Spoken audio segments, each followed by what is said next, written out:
remains impossible if we don't make an attempt. So, again, I'm a little bit choked up right now as you asked that question. I think there's a small possibility, but if we don't do anything, there's no possibility. Let's take the small one. Let's do it. Can you guys give us any perspective on what these crimes did to the community back in the 70s, or what sort of impact it had? The fear that was in the community, I would imagine. Definitely at the time I was 18. Yeah. And I heard about this, actually. I was out of state, and I heard about it on the news. Of course, that was like just a couple of miles from my residence. And after looking at over the offense reports that we have in the past and looking at this stuff, there were several kids that had some type of contact with these guys, but they weren't victims, but they had the possibility to be victims. I knew those guys. And it's kind of like, wow, it's kind of close to home, you know. And I remember that a lot of people were just scared of letting their kids, like, back in the 70s, of course, I was a child in the 70s, I was back there.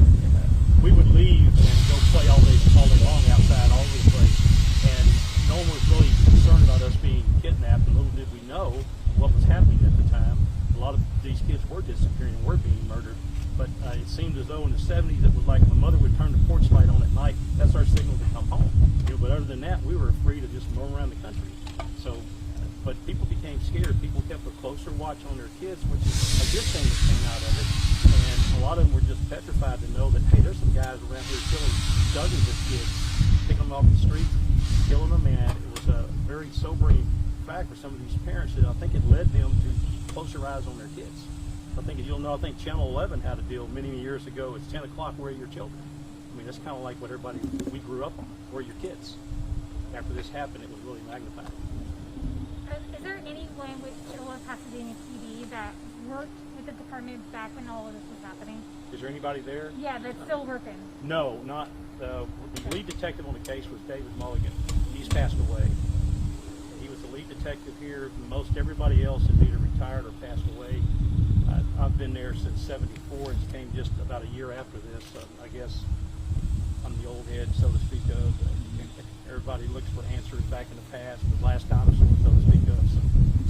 But no one else is around in the case is currently employed by the police department. Was Pasadena PD the only agency investigating these crimes? No, Pasadena was the lead agency, and of course, once they started investigating, when it came out here, obviously you get HPD involved. HPD was involved. I think the Texas Rangers were involved.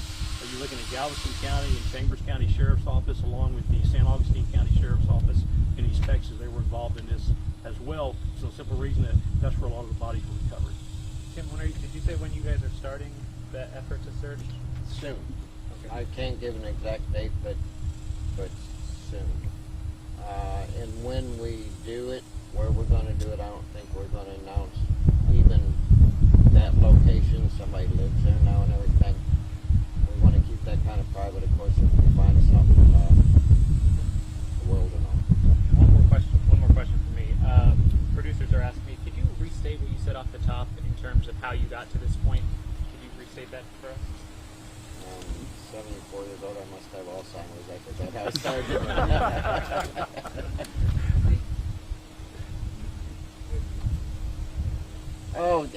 You know, there's a guy, and I don't want to mention his name. There was a guy that reached out to us way over a year ago, and then Frank Black and I kind of threw it around our heads a little bit and everything, and then the more we looked at it, the more we threw it around our heads, and then we got some of our other members involved, and then we called Pasadena, and they said, well, I met another sergeant at a car dealership, talked to him about it, and then he gave me the information for sergeant in Pasadena, and we said, yeah, he started in 1974. It's like, maybe. So I think when we all got together, yeah, he got elected, and I think